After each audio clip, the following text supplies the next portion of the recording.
The con is as high as an elephant's eye. Aku bangga hidup di peternakan. Udara yang segar adalah salah satu alasannya. Udara seperti ini akan membuat anak-anakku makin kuat. Dan tak ada makanan fast food di kota yang bisa mengalahkan lezatnya daging dari peternakan yang dimasak sendiri di dapur rumahku. Apapun yang kami makan di sini berasal dari peternakan di sekitar kami. Kami adalah komunitas yang kecil. Barter adalah satu-satunya cara untuk berdagang dengan adil. Jika Kim Johnson dari seberang jalan ingin susu dari besi tua milik kami untuk anak-anaknya, dia harus memberikan kami sesuatu sebagai imbalan. Beruntung, Kim adalah perajin kulit terbaik yang pernah kami kenal. Jadi sebagai gantinya, dia memberikan kami sepatu kulit yang amat disukai istriku atau sarung tangan kulit untukku. Contoh lain, Bill Grimsby ingin mengembangbiakan kawanan yang dia pelihara, jadi dia ingin meminjam Bull, pejantan kebanggaanku. Itu takkan murah, namun sebagai imbalan kupikir aku akan meminta beberapa anak-anak dari induknya untuk kucampur sendiri di kawanan peliharaanku. Tentu saja, tinggal di pedesaan terpencil seperti ini berarti cuaca yang tak menentu. Kadang hujan terlalu deras, atau salju turun sangat dalam, bahkan seringkali jalan mesti ditutup dan itu menghentikan aliran turis datang ke tempat kami. Padahal merekalah yang kami butuhkan. Kami bergantung pada mereka sebagai sumber penghasilan kami setiap tahun.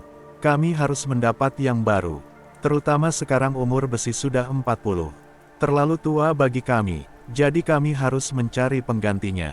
Aku terpaksa meminta anakku, Bull, untuk menembaknya di halaman belakang dan menjadikannya pupuk. Namun kami tak pernah membuang apapun di sini. Segalanya masih dapat dimanfaatkan. Kim bisa membuat sadel dan sabuk dari kulitnya. Kurasa, belum lagi Mrs. Mills dari ujung jalan bisa membuat wig dari rambutnya yang cukup laku dijual di salon setempat. Dan seperti yang kubilang di awal, tak ada yang bisa mengalahkan daging yang dimasak di dapurku. Di sini, aku memastikan keluargaku mendapatkan gizi yang cukup.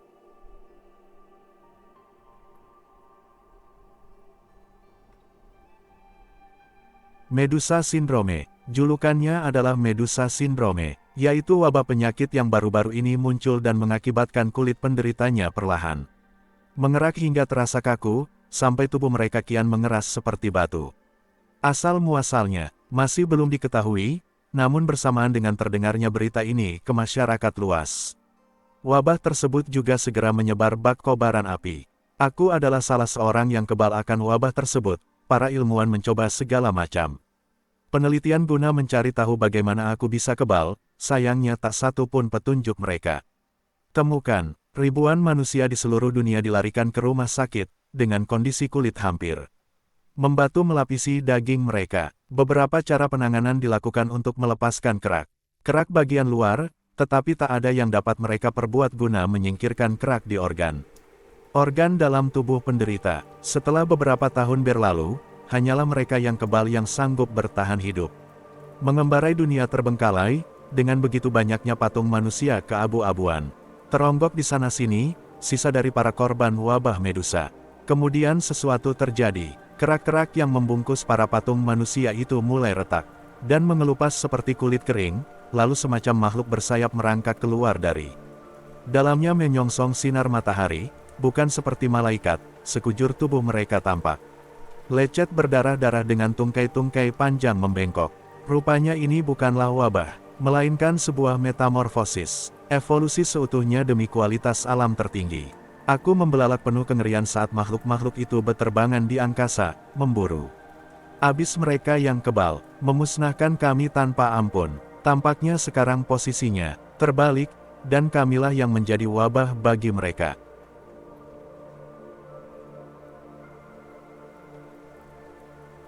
GOZU, Kepala Sapi. Di hari Minggu yang cerah, sekelompok remaja SMA tengah bergembira. Hari itu mereka melakukan dharma wisata yang diadakan sekolah.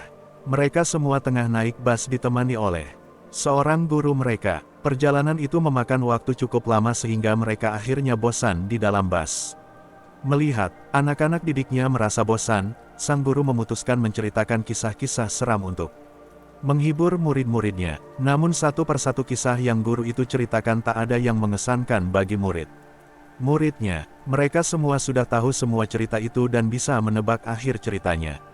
Tanpa mereka sadari, mereka memasuki wilayah hutan dan makin dalam dikelilingi pepohonan. Kalau begitu, kata si guru, aku akan menceritakan satu cerita lagi. Apa kalian pernah mendengar tentang cerita Gozu?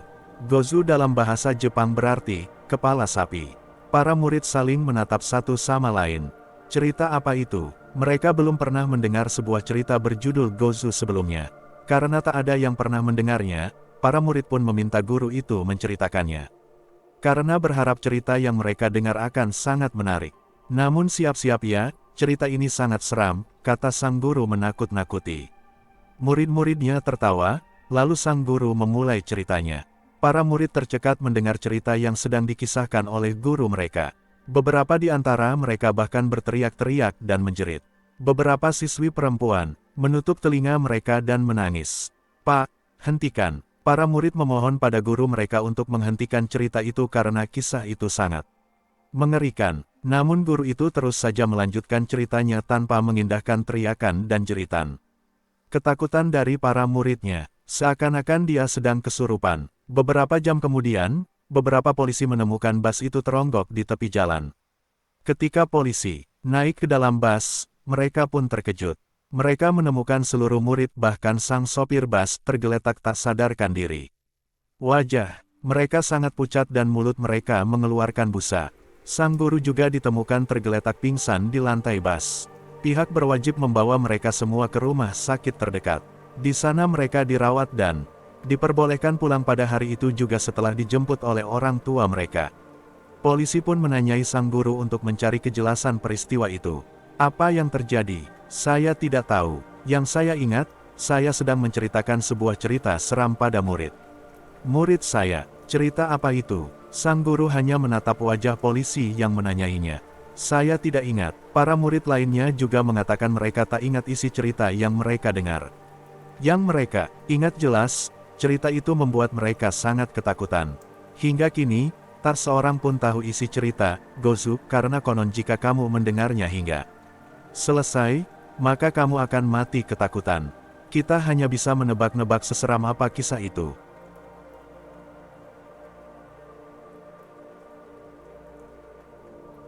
Kamar Merah. Kamar Merah adalah sebuah legenda tentang pop-up, yaitu tampilan internet yang muncul mendadak di layar ketika seseorang sedang menjelang ajal. Dipelajari dari beberapa sumber lain, dua sekawan memperbincangkan selentingan tentang pop-up yang bertanya, apakah kamu menyukai? Jika seorang menutup tampilan pop-up itu, dia akan mati. Pelajar yang lebih skeptis mencoba membuktikan dan melakukan penelitian secara viral, namun sia-sia. Anehnya, pada saat dia mulai menjelajahi situs web yang biasanya dia kunjungi, muncullah pop-up itu diiringi suara anak kecil perempuan, apakah kamu menyukai? Dia berkali-kali mencoba menutup pop-up itu, tetapi selalu muncul kembali di tampilan layar dan suara anak perempuan itu makin berat. Pertanyaan juga berganti, apakah kamu menyukai? Merah. Dia tetap mencoba menutup pop-up itu, namun suara anak perempuan itu menjadi menyeramkan. Dengan pertanyaan baru, apakah kamu menyukai Kamar Merah? Lalu muncul sebuah situs web berisi sejumlah nama termasuk temannya yang ada di daftar paling bawah. Hari berikutnya ada selentingan kabar di sekolah terkait dua siswa yang melakukan bunuh diri. Konon mereka mewarnai kamarnya dengan warna merah menggunakan darah mereka sendiri. Kemudian muncul komputer korban dengan namanya tertera di bawah daftar sejumlah orang, lalu komputer itu mati sambil memperdengarkan suara mengerikan.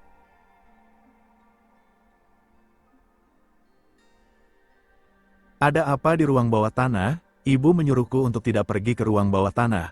Tetapi aku ingin melihat apa yang membuat suara bising itu. Kedengarannya seperti anak anjing. Dan aku ingin melihat anak anjing itu. Jadi aku membuka pintu ruang bawah tanah dan berjingkat turun. Aku tidak melihat anak anjing. Dan kemudian ibu menarikku keluar dari ruang bawah tanah dan berteriak kepadaku. Ibu tidak pernah meneriakiku sebelumnya. Dan itu membuatku sedih dan aku menangis. Lalu ibu menyuruhku untuk tidak pergi ke ruang bawah tanah lagi, dan dia memberiku sepotong kue. Itu membuatku merasa lebih baik. Lalu, aku tidak jadi bertanya, mengapa anak laki-laki di ruang bawah tanah itu membuat suara seperti anak anjing, atau mengapa dia tidak memiliki tangan atau kaki.